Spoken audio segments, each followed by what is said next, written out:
My name is Alton, and I'm 34 years old, a construction contractor from Pennsylvania who was always labeled the failure of my family. Despite working harder than anyone I knew, my parents gave my brother $120,000 for a house while telling me I wasn't worth their investment, so I stopped calling them completely. 2 years of silence passed until my brother drove past my property one day and immediately called our dad, screaming into the phone, "You need to see what Alton has built. Before I dive into this story, let me know where you're watching from in the comments. Hit that like and subscribe button and get ready for a journey about defining success on your own terms. I grew up in a comfortable middle-class neighborhood in the suburbs of Pittsburgh, Pennsylvania, where appearance mattered almost as much as your kids' achievements. Our house wasn't the biggest on the block, but my parents, Richard and Elaine, made sure it was always perfectly maintained, at least on the outside. Dad worked as a senior loan officer at a regional bank, and Mom sold real estate. They were the definition of proper suburban professionals, and they expected nothing less from their sons. From my earliest memories, the family dynamic was crystal clear. My brother Kyle, 3 years younger than me, was destined for greatness. I was the problem child, not because I got into trouble, but because I didn't fit their narrow definition of success. Kyle was naturally gifted at academics. He would bring home perfect report cards without seeming to try, while I spent hours studying just to maintain B-minuses in most subjects. "Why can't you be more like your brother?" became the unofficial family motto. Every parent-teacher conference ended the same way, with my father's tight-lipped disappointment and my mother's rehearsed smile as they assured my teachers they'd work with me on my academic performance. What my parents never acknowledged was that I had my own talents. While Kyle excelled at mathematics and science, I had an intuitive understanding of how things worked. I could take apart and reassemble almost anything mechanical by the time I was 10. I could look at a broken appliance and instinctively understand what needed fixing. My hands seemed to know what to do before my mind could explain it. When I was 14, I spent an entire summer building a treehouse in our backyard. Not some simple platform with a ladder. This was a 2-story structure with windows, a trapdoor, and even a small deck. I salvaged materials from construction site dumpsters and neighborhood renovations, asking permission first, and usually getting extra supplies from impressed contractors. The neighbors would stop by just to marvel at what that carpenter boy was creating. Mr. Jenkins next door, a retired architect, would bring me lemonade and talk about load-bearing designs. Mrs. Peterson across the street told my mother she'd never seen such talent in someone so young. For once, I thought my parents might actually be proud of me. The day I finished, I eagerly brought them out to see my completed project. My father glanced up at it for perhaps 10 seconds before checking his watch. "Well, I hope you're done playing with wood now. Summer's almost over, and you need to focus on getting your grades up this year." My mother patted my shoulder absent-mindedly. "It's cute, honey, but college applications are just a few years away. Kyle's already doing advanced placement prep, you know." That night, I heard them talking in the kitchen.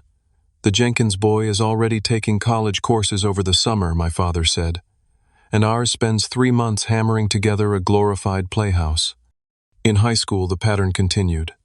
Kyle joined the debate team, the math club, and played tennis, all activities my parents considered college application appropriate. They bought him a professional-grade tennis racket when he made varsity as a freshman. When I joined the school's construction club, I had to save up from my weekend job bagging groceries just to buy basic tools. I still remember my junior year when I helped our construction club build a wheelchair ramp for a local community center. The project was even featured in the local paper. I brought home the article hoping for some recognition.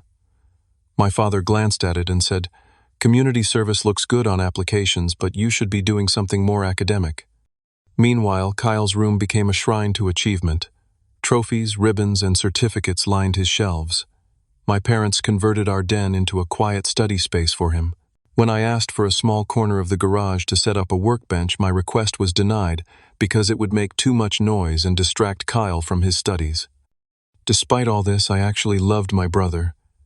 Kyle never asked for the golden child role, and when we were alone, he was just my goofy little brother. Sometimes he'd sneak into the treehouse with me, away from the pressure of being perfect, and we'd just talk about video games or girls at school. Those rare moments when it was just us without our parents' expectations hanging over us were when I felt closest to having a normal family. By senior year, the divergence in our paths was complete.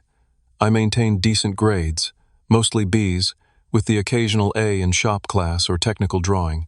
But compared to Kyle's perfect academic record, I might as well have been failing everything. When Kyle was accepted to Princeton on early admission during his senior year, my parents threw a massive party, inviting family, friends, and neighbors to celebrate. Our son, the Princeton man, my father, announced his arm around Kyle's shoulders. I stood in the corner holding a plate of food and feeling invisible in my own home. No one asked about my plans. No one cared. Kyle's high school graduation was an extravagant affair. My parents rented a private room at the most expensive restaurant in Pittsburgh. Family flew in from across the country. My father gave a 20-minute speech about Kyle's achievements and bright future, then presented him with keys to a brand new Audi. "You'll need reliable transportation at Princeton," he said, beaming with pride. 3 years earlier, when I graduated, we had dinner at a casual restaurant chain. My gift was a used laptop for college assignments. Except I wasn't going to a 4-year college. I had been accepted to a technical college with an excellent construction management program. When I announced my decision, you'd think I'd told my parents I was joining a cult. Trade school. My mother repeated the words like I'd suggested becoming a professional gambler. "But what about State University? They accepted you." "Construction management isn't a real degree," my father said dismissively. "You're settling for less when you should be aiming higher." I tried explaining that the program had a 98% job placement rate, that graduates were in high demand, that I could be earning good money within 2 years instead of accumulating massive debt. None of it mattered. In their minds, without a prestigious university name, I was throwing my life away. "We didn't raise our son to work with his hands," my mother said, as if manual labor was something shameful. The irony that she sold houses built by people like me was completely lost on her. I started trade school with zero financial support from my parents. Every penny came from my savings and a small merit scholarship I'd earned. I worked evenings and weekends at a hardware store, often taking on additional shifts to make ends meet. Meanwhile, my parents covered every expense for Kyle: tuition, housing, meal plans, books, spending money. He never had to worry about whether he could afford to eat that week. Despite the challenges, I thrived in trade school. For the first time, I was learning things that actually interested me. My instructors recognized my aptitude and encouraged my growth. Mr. Pos Rodriguez, my construction management professor, would often stay late to discuss advanced techniques or introduce me to industry contacts. "You've got something special, Alton," he told me once. "You understand both the craft and the business side. That's rare." I graduated at the top of my class, but my parents didn't attend the ceremony. Kyle had a tennis tournament that weekend, and that took priority. I told myself it didn't matter. I had already secured a job with Patterson Construction, a well-respected local firm, starting as an assistant project manager. It was at Patterson Construction that I met Melissa. She came to the office to drop off lunch for her uncle, who was one of the senior managers. I was in the break room when she walked in, and I immediately made a fool of myself by spilling coffee all over my shirt. Instead of being embarrassed for me, she grabbed napkins and helped me clean up, laughing and telling me about the time she dumped an entire plate of pasta on herself during a first date. Melissa was a nursing student working evenings at the hospital to pay for school. We understood each other's drive and work ethic immediately. On our first date, we talked for hours about our dreams. Her desire to eventually work in pediatric care, my ambition to one day run my own construction business. Unlike my family, she never once questioned whether my goals were worthy. She simply asked how she could support me in achieving them. Our relationship progressed quickly. Within 6 months, we were talking about a future together. I brought her home to meet my parents during the Christmas holiday. Kyle was back from Princeton, and the entire dinner conversation centered around his amazing college experience. My father asked him detailed questions about his classes, his professors, his networking opportunities. My mother wanted to hear all about the social events and his new Ivy League friends. When Kyle mentioned a summer internship he'd secured with a Wall Street firm, you'd think he'd announced he'd won the Nobel Prize. My parents were practically glowing with pride. Finally, after nearly 2 hours, Melissa politely interrupted to mention that I'd recently been promoted to full project manager after just 18 months with the company, the fastest promotion in the firm's history. There was a brief awkward silence before my mother said, "Oh, that's nice, dear," and immediately turned back to Kyle. "Now tell us more about that finance professor you mentioned. Didn't you say he has connections at Goldman Sachs?" In the car ride home, Melissa was fuming. "Do they always treat you like that? Like you're invisible? You're the youngest project manager at one of the biggest construction firms in the region, and they acted like you'd announced you got a gold star in kindergarten." I had no defense for my parents' behavior. They've always been this way. Nothing I do will ever measure up to Kyle's achievements. "That's not an achievement issue, Alton. That's them being terrible parents," Melissa said flatly. "My parents would be throwing a party if I got a promotion like yours." She was right, of course, but some childish part of me still craved their approval, still thought if I just worked hard enough, succeeded enough, they might finally see my worth. It was a painful cycle, trying to earn the validation that should have been freely given, then feeling the sting of disappointment when it never came. As Kyle progressed through college with constant praise and financial support, I continued building my career one project at a time. I worked overtime to save money, took on the most challenging projects to build my reputation, and spent evenings studying for additional certifications. Melissa and I moved in together to save on rent, living in a small one-bedroom apartment that was all we could afford with her nursing school costs and my modest salary. My parents never visited our apartment. "That neighborhood isn't really our scene," my mother said when I invited them over for dinner. What she meant was that it wasn't affluent enough for their taste. Instead, they expected us to drive to them whenever they wanted a family gathering, always scheduled around Kyle's availability, of course. The Thanksgiving before Kyle's graduation, my parents spent the entire meal discussing his job prospects. Multiple Wall Street firms were already courting him. He'd have his pick of six-figure starting positions. My father was practically salivating over the possibilities. "Just think," he said, pouring himself more wine, "our son could be making more his first year out of college than most people make after a decade in their careers." I sat silently pushing food around my plate, feeling Melissa's hand squeeze mine under the table. I'd recently secured my contractor's license and was developing a business plan to eventually start my own company. But I didn't bother sharing this news. What was the point? By the time I turned 28, I had taken the leap to start my own contracting business. Alton's Custom Construction was born with nothing but my savings, a used truck, and a garage full of tools I'd accumulated over the years. The early days were brutal. Constant stress about finding clients, covering expenses, and handling all the administrative work myself, while still actually doing the construction. Melissa, now a registered nurse working at Pittsburgh Children's Hospital, supported us financially during those lean first months. We'd been married in a small ceremony the year before. Nothing fancy, just close friends at a local park with a reception at our favorite restaurant. My parents attended but left early, citing a prior commitment. Kyle couldn't make it at all. Something about an important networking event in New York. Starting a business without family support was harder than I'd imagined. Other contractors I knew had fathers or uncles who co-signed loans, provided equipment, or shared industry contacts. I had none of that. Every bank loan application felt like begging. Every cold call to potential clients left me sweating. Every night I'd lie awake wondering if I'd made a terrible mistake. But slowly, through sheer persistence and quality work, I started building a reputation. My first big break came when I renovated a bathroom for a local doctor who was so impressed that he recommended me to several colleagues. Soon I was specializing in high-end custom renovations, the kind of detailed work that required skill and creativity, not just basic construction. Kyle, meanwhile, had graduated with honors and immediately landed a position at a prestigious financial firm in Manhattan. His starting salary was indeed 6 figures plus signing bonus. My parents couldn't stop talking about it. Every conversation somehow circled back to Kyle's amazing new life in New York. 6 months after Kyle started his job, my parents invited us over for dinner. Melissa almost refused to go. By this point, she was thoroughly fed up with how they treated me, but I convinced her it would be easier just to make an appearance. What I didn't expect was the announcement my father made over dessert.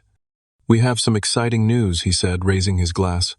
"Your mother and I have decided to help Kyle purchase his first home. The real estate market in New York is competitive, but we've set aside $120,000 for his down payment. He's already looking at some wonderful condos in Manhattan." The table fell silent. I stared at my father, waiting for the second part of the announcement. The part where they mentioned they'd be helping their other son too. It never came. "What about Alton?" Melissa finally asked, her voice tight with controlled anger. My parents looked confused, as if they'd forgotten I might have housing needs too. "What about him?" my father asked. "We've been saving for a down payment for 3 years," Melissa said. "Alton's business is growing, but we're still living in a tiny apartment because housing prices keep rising faster than we can save." My father's expression hardened. Kyle has positioned himself for success in a demanding field. He needs to live in an appropriate neighborhood to maintain professional connections. "And what Alton's doing isn't demanding, isn't successful," Melissa shot back. "That's different," my mother interjected smoothly. "Kyle has a real career. Alton chose an alternative path." I found my voice at last. "Are you planning to help us with a down payment too? Even a fraction of what you're giving Kyle would make a huge difference for us." My father set down his wine glass with a sharp click against the table. "Why would we reward failure?" Kyle made something of himself. He went to a top university, secured a prestigious position, and is moving up in the world. You chose to work with your hands rather than your mind. You made your bed, now lie in it. The words hit me like physical blows. Failure. After all my hard work, all the obstacles I'd overcome without their help, they still saw me as a failure. "Richard," my mother gasped, though whether she was shocked by his cruelty or his bluntness wasn't clear. "What, it's the truth," my father continued. "One son followed our guidance and is succeeding. The other rejected our advice and is struggling. Actions have consequences." Melissa stood up so abruptly her chair nearly toppled over. "Your son is not a failure. He built a business from nothing. He works harder than anyone I've ever known. His clients respect him. His employees admire him. The only people who can't see his worth are the 2 people who should have been his biggest supporters." She grabbed her purse. "We're leaving. Now." The drive home was silent for the first 10 minutes. Then Melissa exploded. "That's it. We're done with them. I won't sit by and watch them treat you like this anymore. They're toxic, Alton. Plain and simple." Part of me wanted to agree immediately to cut them off completely, but decades of seeking their approval had created deep grooves in my psyche. Maybe I should try one more time to talk to them, make them understand my perspective. Melissa sighed, her anger giving way to sadness. "Honey, they understand. They just don't care. They value degrees and job titles over character and hard work. Nothing you say will change that." Still, I couldn't let go without one final attempt. The next day I called my mother and asked to meet for coffee, just the 2 of us. Surprisingly, she agreed. At the coffee shop, I tried to explain how hurtful my father's words had been, how their constant favoritism had affected me throughout my life, how I'd accomplished so much despite their lack of support. My mother listened with a placid expression, occasionally sipping her latte. When I finished, she set down her cup and adjusted her bracelet. "You've always been too sensitive, Alton. Your father was just being honest. If you feel like we favor Kyle, it's because he's followed a more successful path. If you had tried harder in school, maybe things would be different." "Tried harder," I repeated incredulously. "Mom, I worked through college. I built a business from scratch. I've never once asked you for money until now, and I'm not even asking for charity, just the same support you're giving Kyle." "It's not the same," she insisted. "Kyle's money is an investment in his future. He has real potential." I stared at her, finally seeing the truth I'd been avoiding my entire life. My parents would never see my worth. In their eyes, I would always be the lesser son, the disappointment, the failure, no matter what I achieved. "I see," I said quietly. "Thank you for making your position so clear." That evening, Melissa held me while I finally mourned the parental relationship I'd never had and never would have. "We're going to be okay," she whispered. We'll build our own family, one built on unconditional love. The next morning I made my decision. I would stop calling my parents, stop visiting, stop trying to earn the unearnable. If they wanted a relationship with me, they would have to take the first step, and it would have to include recognition of how they'd hurt me and a genuine change in their behavior. That was the last meaningful conversation I had with my parents. For the next 2 years, our only interaction was brief, cold exchanges at the occasional family event we both attended. They never called to check on me. They never seemed to notice my absence from their lives. After cutting contact with my parents, I felt a strange mix of grief and liberation. The grief was for the relationship I'd always wanted, but never had. The liberation came from finally stopping the endless cycle of seeking approval that would never come. Melissa noticed the change in me almost immediately. "You stand taller," she observed one morning as I was getting ready for work. "Like you've put down a heavy backpack you've been carrying for years." I channeled my complicated emotions into my work, taking on more challenging projects and pushing myself to expand my skills. My 3-year business plan became a 1-year sprint. I hired my first employee, a talented carpenter named James, who brought fresh ideas to our projects. Soon after, I added a second, Miguel, a master tile setter whose detailed work became one of our company's signature features. Finding a mentor proved crucial during this growth phase. Frank Donovan was a 67-year-old contractor who'd run a successful construction business for over 40 years. We met when I bid on a project that turned out to be his daughter's house. Rather than seeing me as competition, Frank saw potential. He began inviting me to lunch, sharing insights about business management, client relations, and the technical aspects of larger projects. "You've got good hands and a good head," Frank told me over sandwiches one day. "That's rare in this business. Most have one or the other, not both." When Frank mentioned he was considering retirement within a few years, he made an unexpected offer. "I'd like you to consider buying my business when the time comes. My son's not interested, and I'd rather see it go to someone who'll maintain the quality we're known for." This was a game-changing opportunity. Frank's business was well established with a loyal client base and specialized in high-end custom homes, exactly the direction I wanted to take my own company. We began discussing a gradual transition plan that would allow me to learn every aspect of his operation while growing my own. Around this time, a unique property opportunity arose. A 5-acre parcel of land just outside the city limits came up for sale at a remarkably low price because of access challenges. The property was beautiful, partially wooded with a natural clearing, but the steep access road needed significant work before it would be passable year-round.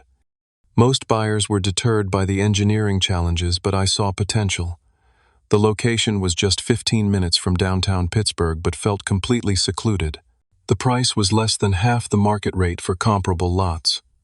Most importantly, I could envision exactly what I wanted to build there, not just a home, but a statement of my craft and vision. I took a calculated risk, leveraging every asset I had to secure a loan for the land purchase. Melissa was nervous but supportive. "If anyone can make that property work, it's you," she said after walking the land with me one Saturday morning. The first 6 months were back-breaking. I spent every weekend and many evenings after work clearing the land and improving the access road. Frank lent me his bulldozer, teaching me to operate it properly to grade the steep sections. James and Miguel often joined me on Saturdays, working for nothing but beer and barbecue, because they believed in the vision too. During weekdays, I focused on growing the business, taking on increasingly prestigious renovation projects, and building our reputation for exceptional craftsmanship. Nights were spent at the kitchen table drafting plans for our future home, a modern craftsman design that would showcase sustainable building techniques and custom woodwork throughout. By the 1-year mark after cutting ties with my parents, Alton's custom construction had grown to 5 full-time employees and a steady stream of high-end projects. We'd completed the access road to our property and poured the foundation for our home. I was working 14-hour days between the business and our personal build, coming home, exhausted but deeply satisfied in a way I'd never felt before. Melissa had been promoted to charge nurse at the hospital, which improved our financial situation. Still, we lived frugally, saving every possible penny to pour into the land and the business. While Kyle posted photos on social media of exotic vacations and expensive restaurants, we spent our rare free days working on our property, picnicking on the half-finished deck that would eventually become our outdoor living space. The irony wasn't lost on me. Kyle, with his prestigious degree and high-paying job, was still dependent on our parents for housing. Meanwhile, I was building something truly mine, something tangible and lasting, without a penny of family support. The design for our home became my obsession, a 2-story, 3,000-square-foot craftsman with an open floor plan, huge windows overlooking the wooded portion of our property, and custom details throughout. The main floor featured soaring ceilings with exposed timber beams I'd hand-selected and finished. The kitchen showcased cabinetry I built myself from walnut harvested from our own land. At the far end of the property, I designed a separate workshop and showroom where clients could see material samples, review plans, and watch demonstrations of specialized techniques. This became the new headquarters for Alton's Custom Construction, allowing us to present a more professional image than the small office space we'd been renting in town. Building our dream while running a growing business meant progress was slower than I'd hoped. There were nights I came home so physically exhausted I could barely eat dinner before falling asleep. There were mornings I could hardly move from muscle soreness, but seeing the structure take shape, knowing that every detail reflected my vision and craftsmanship, made the struggle worthwhile. Financial stress remained a constant companion. A major commercial client delayed payment for 3 months, forcing us to take out a short-term loan to meet payroll. A sudden price increase in lumber added thousands to our home building costs. Melissa's car needed an expensive transmission repair. Each challenge tested our resolve, but we faced them together, adjusting our plans and pushing forward. The turning point came 18 months after the land purchase. A prominent local surgeon hired us to renovate his entire home, a project that would take 6 months and provide steady work for the whole team. The budget was generous, allowing me to hire 2 more skilled workers and still maintain a healthy profit margin. Even better, the client gave us creative freedom to showcase our best ideas. This project became our calling card. Architectural Digest featured it in a regional issue, highlighting the innovative storage solutions and custom furniture pieces we'd incorporated. Suddenly, our phone was ringing with potential clients who'd seen the article. We had the luxury of being selective, choosing projects that aligned with our strengths and vision. By the 2-year mark after cutting ties with my parents, our personal home was nearing completion. The exterior was finished. A stunning combination of stone cedar siding and metal accents that blended with the natural surroundings while making a bold architectural statement. Inside, we were completing the final details: light fixtures, hardware, the last coats of finish on custom built-ins. Our business had grown to 8 employees with a reputation as one of the premier custom builders in the region. The workshop, divided by showroom, had become a destination for clients wanting to see our craftsmanship firsthand. I'd even begun discussions with Frank about accelerating our transition plan, as his health concerns were making him eager to retire sooner than originally planned. Through it all, my parents remained silent. They made no attempts to contact me, apparently content to have just one son in their lives. Kyle and I spoke occasionally, but our conversations were superficial. He seemed uncomfortable discussing our parents' favoritism, and I had stopped expecting him to understand my perspective. What I didn't realize was that everything was about to change, triggered by a simple wrong turn on a country road. It was a Tuesday afternoon in May when my life took another unexpected turn. I was in the workshop with James finalizing designs for a custom entertainment center when my phone buzzed with an incoming call from Kyle. We hadn't spoken in almost 2 months, so seeing his name on my screen was surprising. "Kyle, everything okay?" I answered, stepping outside for privacy. "Alton, what the hell? When were you going to tell me?" His voice was a strange mixture of shock, anger, and something else I couldn't quite identify. Tell you what, I genuinely had no idea what he was talking about. "I just drove past your property. I was meeting a client who lives out that way and got turned around. I saw the sign for Alton's Custom Construction and nearly crashed my car doing a double take." I leaned against the workshop wall, suddenly understanding. Kyle had no idea what I'd built over the past 2 years. As far as he knew, I was still running a small contracting business and living in our apartment. Yeah, we moved out here about a year and a half ago. Been building the place ourselves. A year and a half. And you never thought to mention you bought 5 acres and built what looks like a magazine-worthy home, plus that massive workshop. What the hell, Alton? I had no idea. There was a pause, and then Kyle's voice changed. I heard him say, "Dad, you need to see what Alton has built. It's unbelievable." "No, I'm serious. The property is amazing." "What?" "No, I'm not exaggerating." I realized he'd called our father while still parked outside my property. A familiar knot formed in my stomach. "Hey, can I come by later?" Kyle asked, returning to our conversation. "I'd love to see the place up close. I'm genuinely blown away, bro." I hesitated but agreed. Kyle had never been the source of the problem, just the beneficiary of our parents' warped values. "Sure. Melissa will be home from her shift around 6. Come by after that if you want."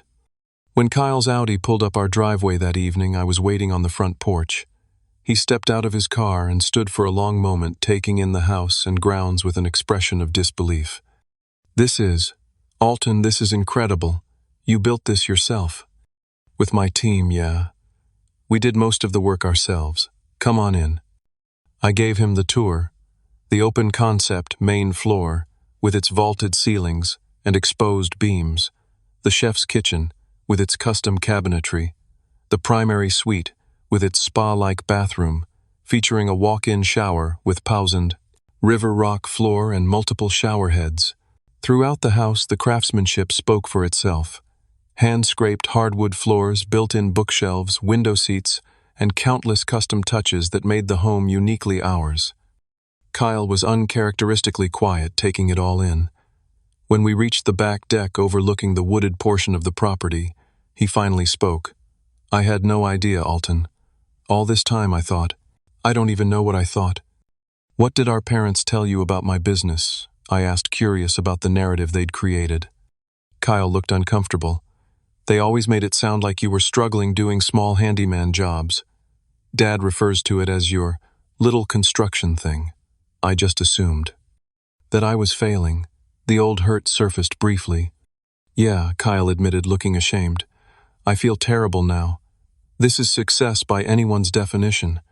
You've created something extraordinary." Melissa joined us with drinks, and we sat on the deck as the sun began to set. The conversation shifted to Kyle's life, and for the first time I sensed something wasn't right beneath his seemingly perfect exterior. "The firm's pushing for partnership track, which means even longer hours," he said, staring into his glass. "The mortgage on my place is brutal, even with Mom and Dad's help. Manhattan real estate. You know?" "Are you happy?" Melissa asked directly, always the one to cut through pretense. Kyle looked startled by the question, as if happiness had never been a consideration. I don't know. I'm successful. Isn't that the same thing?" "Not even close," I said quietly. We talked for hours that night, really talked for the first time in years. Kyle admitted he'd been living on anti-anxiety medication for the past year, trying to cope with the crushing pressure of his job. His girlfriend had recently broken up with him, citing that she never saw him anyway, so what was the point? His apartment, despite being in a prestigious address, felt like nothing more than an expensive hotel room where he occasionally slept. "I've never built anything," he said at one point, gesturing toward the house. "Never created anything permanent. I move numbers from one column to another, making rich people richer. At the end of the day, what do I have to show for it?" When he left that night, something had shifted between us. The wall of different values and parental favoritism had cracked, allowing a glimpse of the brotherhood we might have had without our parents' toxic influence. The next morning, my phone rang again, my father's name appearing on the screen. It had been 2 years since we'd had any direct communication. I almost didn't answer, but curiosity won out. "Hello," I kept my tone neutral. "Your brother tells me you've done well for yourself," my father said, without preamble. "Your mother and I would like to come see this property of yours." No greeting, no acknowledgement of our estrangement. Typical. "Why now?" I asked. "You haven't shown any interest in my life for 2 years. Don't be dramatic, Alton. We've been busy, and you chose to distance yourself. Are we welcome to visit or not? I should have said no, but some small part of me, that child still seeking parental approval, couldn't resist the opportunity to finally show them what I'd accomplished without their help. Fine, Saturday at noon. When my parents' Mercedes pulled up our driveway that Saturday, I was reminded of how little they'd changed. My father impeccably dressed in casual designer clothes that probably cost more than one of my employees' monthly salaries. My mother perfectly coiffed and accessorized as always. Their expressions as they took in the property were almost comical. Shock poorly disguised as casual interest. My mother immediately began taking photos with her phone. "Well," my father said, clearing his throat, "this is certainly substantial." Kyle wasn't exaggerating. "Would you like a tour?" I offered, maintaining a calm exterior while emotions churned inside me. They followed me through the house, my mother making little appreciative sounds at the kitchen and master bathroom. My father asked surprisingly detailed questions about construction techniques and materials, revealing more knowledge than I'd realized he possessed. In the great room, my mother paused by a built-in display cabinet showcasing some of my woodworking pieces. "These are lovely, Alton. You made these." "Yes, all of them." "You always were good with your hands," she said, as if this were a fact she'd acknowledged all along rather than a talent they'd dismissed for decades. We ended in the workshop divided by showroom, where examples of our custom work and photo albums of completed projects were displayed. A wall of framed press clippings, including the Architectural Digest feature, hung prominently. "Your business seems to be doing well," my father observed, studying the photos. "How many employees do you have now?" 8 full-time plus subcontractors for specialized work. We're booked solid for the next 18 months. "That's impressive," he admitted grudgingly. "I suppose you found your niche." My mother was flipping through one of our project albums. "These homes are in Grandview Estates. The Hendersons live there. They're in my garden club. Did you work on their house?" "We renovated their kitchen and master bath last year." Her eyes widened. "Really?" Margaret raved about their renovation. "I had no idea that was your work." Something in me snapped. After years of diminishment here, they were suddenly interested now that they realized my work might impress their social circle. Now that they understood I hadn't failed after all, they wanted to claim connection. "Let me ask you something," I said, my voice deceptively calm. "If I'd stayed in that apartment, if my business had remained small, would you be here today?" My father frowned. "What kind of question is that?" "A simple one. If Kyle hadn't driven by and seen this place, would you have ever reached out to me? Would you have ever tried to understand my life?" "You're the one who stopped calling my mother," said defensively. "After you made it abundantly clear that nothing I did would ever be good enough. After Dad called me a failure to my face. After you gave Kyle $120,000 for a down payment while telling me I didn't deserve your help because I chose the wrong career." My father's expression hardened. "You're being oversensitive. We supported Kyle because he followed the path we laid out for him. You chose differently. And that's exactly the problem. Your love, your support, your respect, all conditional on following your narrow definition of success. Do you have any idea what it feels like to grow up knowing nothing you do will ever be good enough? To have your achievements dismissed because they don't fit your parents' preconceived notions of what matters?" My mother's eyes filled with tears. "That's not fair, Alton. We always wanted what was best for you." "No. You wanted what you thought was best for your image. You were embarrassed by my career choice. You couldn't brag about me at your country club like you could about Kyle the Princeton graduate. It was never about my happiness or my talents. It was about how my life reflected on you." My father's face had reddened dangerously. "We gave you everything growing up. A good home, opportunities. Opportunities to be like Kyle. Never opportunities to be myself." I took a deep breath, steadying my voice. "You know what the sad part is.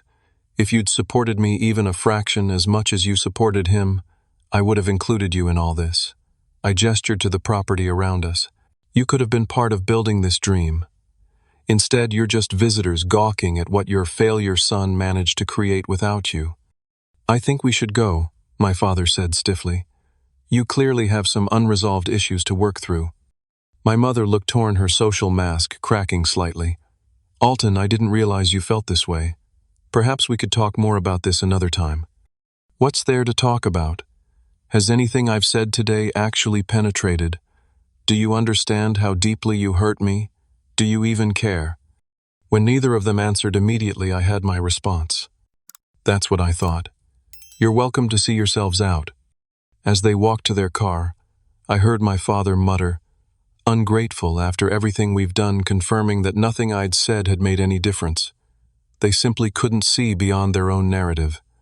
What I didn't expect was that Kyle had arrived during our confrontation and had been standing just outside the workshop door, hearing the entire exchange. As my parents' Mercedes disappeared down the driveway, Kyle stepped into view. His expression was complicated, part embarrassment, part sadness, part something I couldn't quite identify.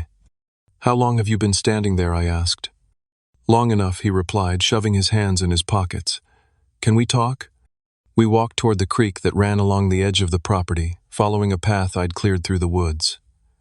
Neither of us spoke until we reached a small bench I'd built overlooking the water. They really don't get it, do they? Kyle finally said. They never have. They never will. Kyle picked up a stone and tossed it into the water. I owe you an apology, Alton. I knew they favored me, but I never stood up for you. I just accepted it as normal even when it wasn't. I shrugged. You were a kid too. It wasn't your responsibility to fix our parents. Still, he threw another stone. I should have seen what it was doing to you. The truth is, I was scared to rock the boat. Their approval felt so conditional that I was terrified of losing it. And now, I asked. Kyle turned to face me directly. Now, I'm drowning, Alton. That perfect life they wanted for me. It's killing me slowly. What followed was a confession I never expected from my seemingly perfect brother. Kyle revealed that he was deeply in debt despite his high salary and our parents' help. His Manhattan apartment had a mortgage that consumed nearly 60% of his monthly income. The prestigious address came with expectations, designer clothes, expensive restaurants, exclusive clubs, that drained his remaining funds.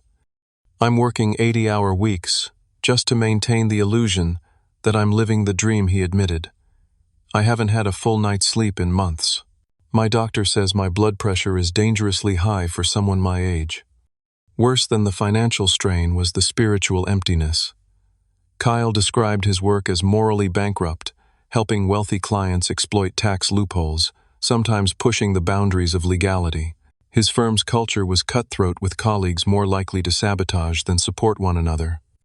My girlfriend didn't just leave because I was never home, he confessed.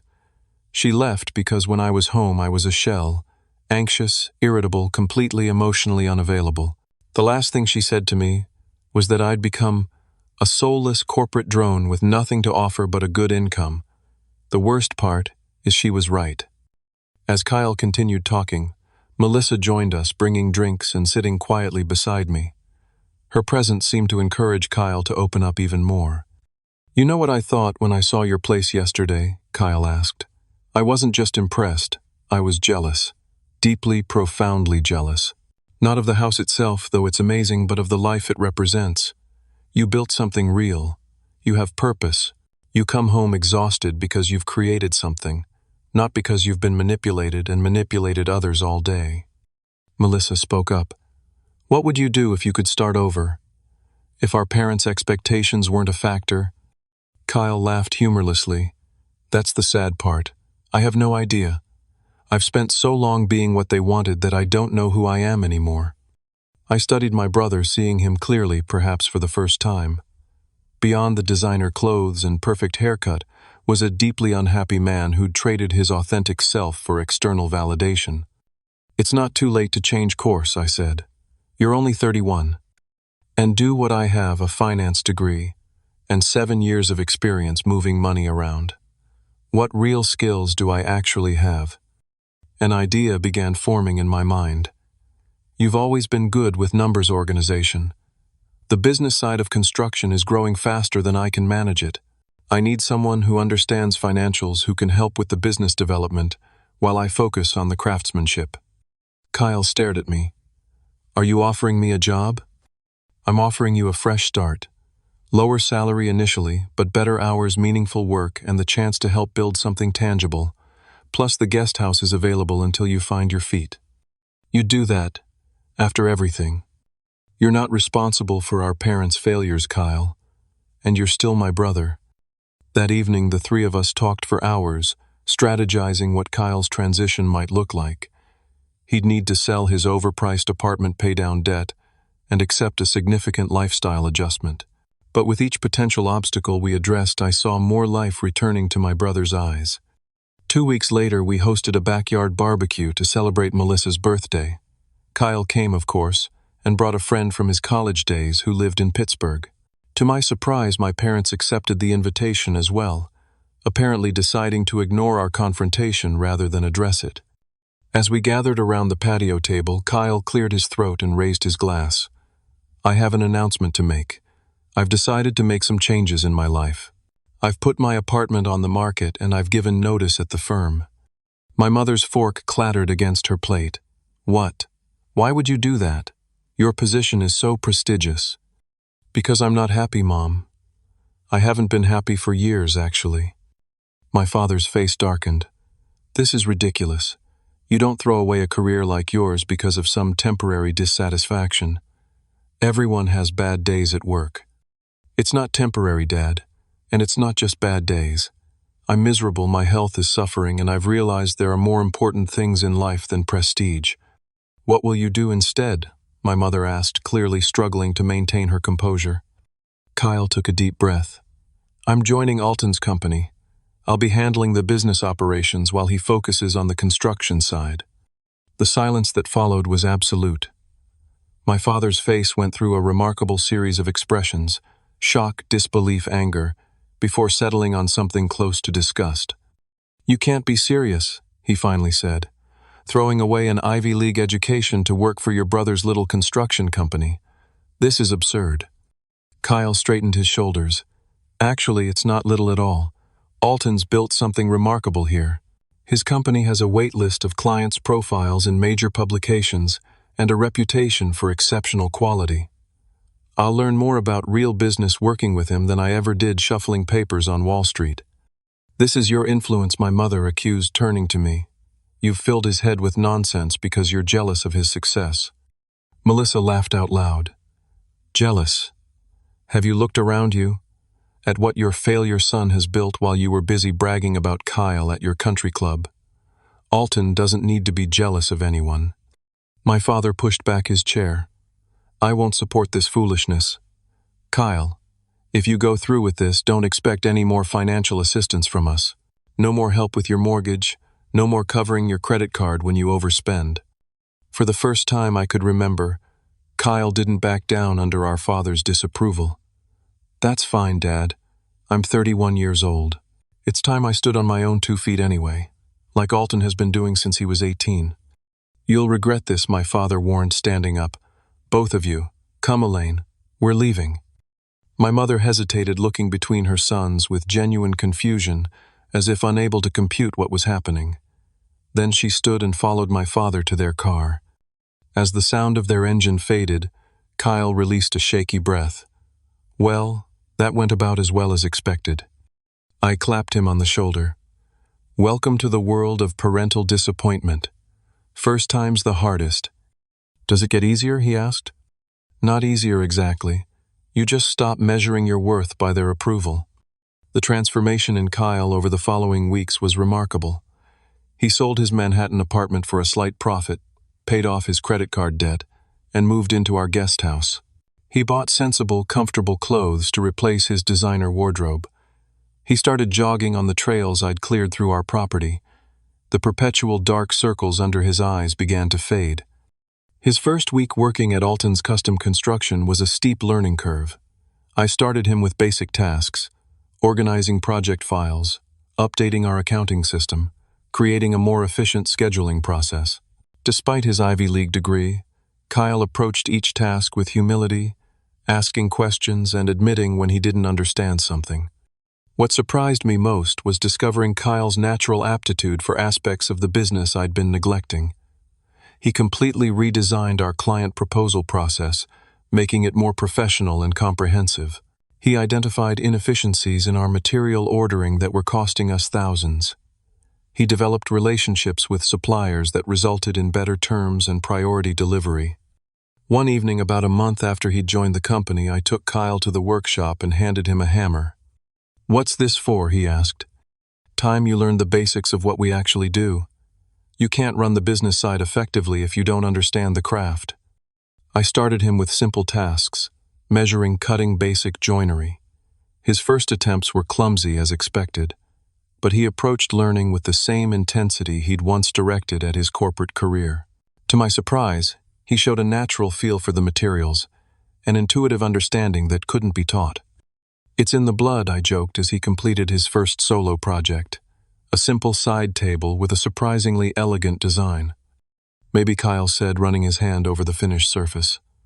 "Or maybe it's just that this is the first thing I've created that actually exists in the real world, not just as numbers on a spreadsheet." As summer turned to fall, Kyle continued his transformation. He moved out of the guest house into a modest apartment closer to our office.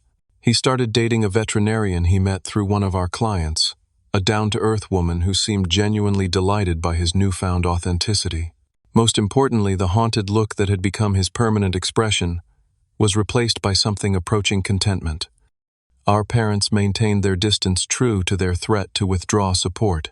Occasionally, we'd receive stiff, formal texts from our mother asking about our well-being, but no acknowledgement of the rift or attempts to repair it. It was as if they were waiting for Kyle to fail to come crawling back, admitting he'd made a terrible mistake. Instead, Kyle thrived. By the 6-month mark, his contributions had allowed us to take on 20% more projects while maintaining our quality standards. His business acumen complemented my craftsmanship in ways I hadn't anticipated. We weren't just brothers anymore. We were becoming true partners. The following spring brought unexpected news. Melissa was pregnant with our first child. We'd been trying for nearly a year, and the positive test brought a joy I hadn't known was possible. Kyle was equally excited about becoming an uncle, immediately beginning plans for a custom crib he insisted on building himself.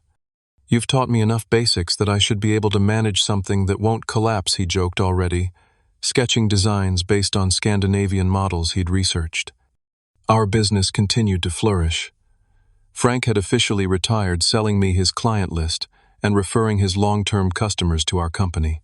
We'd grown to 12 full-time employees and moved into a larger workshop space, though we maintained the showroom on our property for its picturesque setting that impressed potential clients. The most significant development came when a regional home design magazine featured one of our recent projects, a complete renovation of a historic craftsman home that had required both innovative solutions and respect for the original architecture. The 8-page spread showcased our work in stunning detail, with particular focus on the custom cabinetry and built-ins that had become our signature. The article mentioned my background, describing how I'd built the business from scratch without family support or connections. It highlighted our company's rapid growth and the recent addition of my brother to the management team.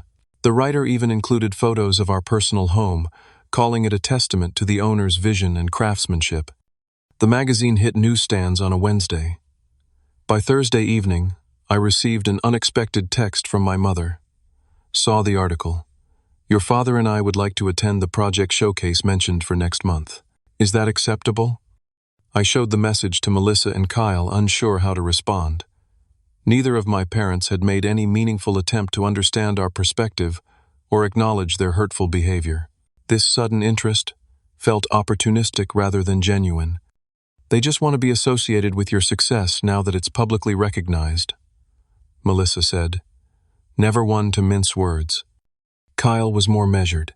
"That's probably part of it. But maybe it's also a small step toward reconnection.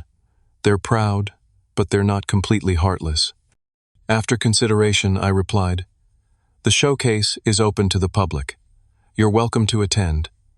Neutral, neither encouraging nor discouraging their presence.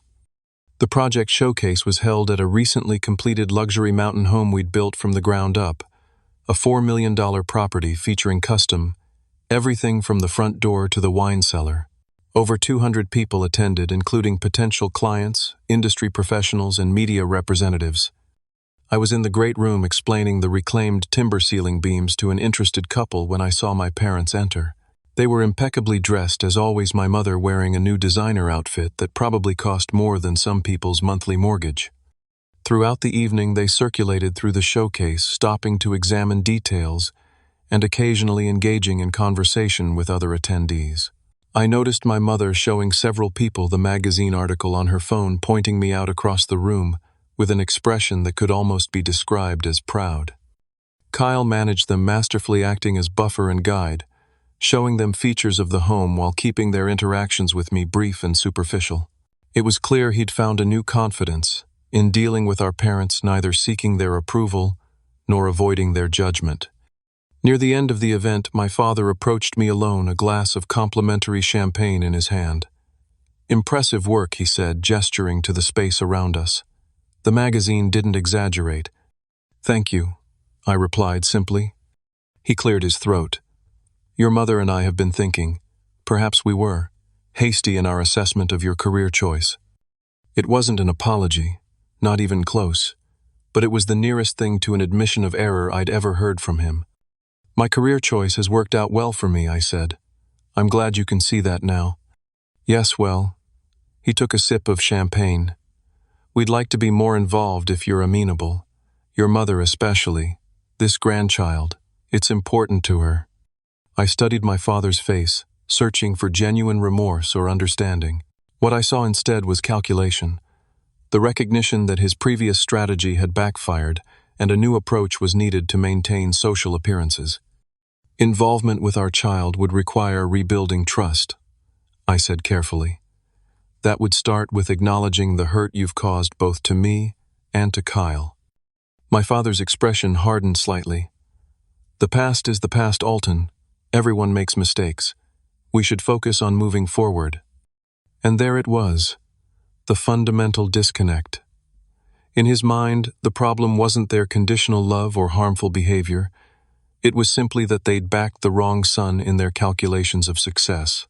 Now that I'd proven successful by external measures, they were willing to recalibrate their investment. "Moving forward requires understanding what went wrong," I replied. "When you and Mom are ready to have that conversation honestly, we can talk about next steps. Until then, you're welcome at public events like this one, but our relationship will remain limited." He nodded stiffly and walked away, rejoining my mother across the room. I saw him speaking to her, saw her glance my way with a mixture of confusion and hurt, as if I were the unreasonable one for not immediately welcoming them back without conditions. Later that night, as Melissa and I prepared for bed, I felt a surprising sense of peace rather than the turmoil such encounters had previously caused. "You okay?" Melissa asked, noting my thoughtful expression. "Better than okay, actually." For the first time, I faced them without feeling like that desperate kid seeking approval. I saw them clearly. Flawed people who cannot give what they don't possess themselves. Melissa rested her head on my shoulder. "That's called growth, babe. Hard-earned growth." The next morning, Kyle came over early to continue work on the baby's crib. We set up in the workshop, the spring air flowing through the open doors as we measured, cut, and sanded the maple pieces he'd selected for the project. "Mom called me last night after the showcase," Kyle said, casually checking a joint for fit. "She doesn't understand why you're being difficult about reconciliation." I shook my head. "Of course she doesn't." I tried explaining it to her. That it's not about punishment, but about protecting yourself from people who've proven they can't see your worth. I'm not sure it got through, but I tried. I glanced at my brother, this man who'd transformed himself from the golden child to a genuine human being with depth and perspective. "When did you get so wise?" Kyle laughed. "Around the time I admitted how completely I'd screwed up my life following their blueprint for success. Nothing like total failure to teach you what actually matters." As we worked side by side on the crib that would hold my child, his niece or nephew, I reflected on the journey that had brought us here. The pain of parental rejection had been excruciating, but it had also freed me to build a life based on my own values rather than inherited ones. "You know what I want most for this kid," I said, running my hand over a freshly sanded rail. to know they're valuable simply for existing, not for what they achieve, that their worth isn't measured by degrees or job titles or income brackets. They'll know, Kyle assured me, because that's how you and Melissa will parent. You'll break the cycle. That evening, standing on our deck watching the sunset over the property we'd transformed from raw land to our sanctuary, I felt a profound gratitude. The path hadn't been easy, but it had been mine. Every struggle, every triumph, every conscious choice to value craftsmanship over prestige, authenticity over appearance. True success, I'd learned, wasn't about impressing others or accumulating status symbols. It was about creating a life that reflected your deepest values, surrounding yourself with people who saw and appreciated your authentic self, and building something meaningful that outlasted the workday. My parents had given me an unintended gift, the opportunity to define success on my own terms. By withdrawing their support and approval, they'd forced me to find strength within myself rather than seeking external validation. That lesson would guide how I parented my own child, how I mentored my employees, how I moved through the world. What about you? Have you ever had to redefine success in your own life? Have you faced situations where others' expectations didn't align with your authentic path? Share your experiences in the comments below. And if this story resonated with you, please hit that like button and subscribe for more real-life journeys of finding your way despite the odds. Remember, the most beautiful foundations are sometimes built on the pain of being underestimated. Thank you for listening, and may you find the courage to build your life on your terms, not someone else's.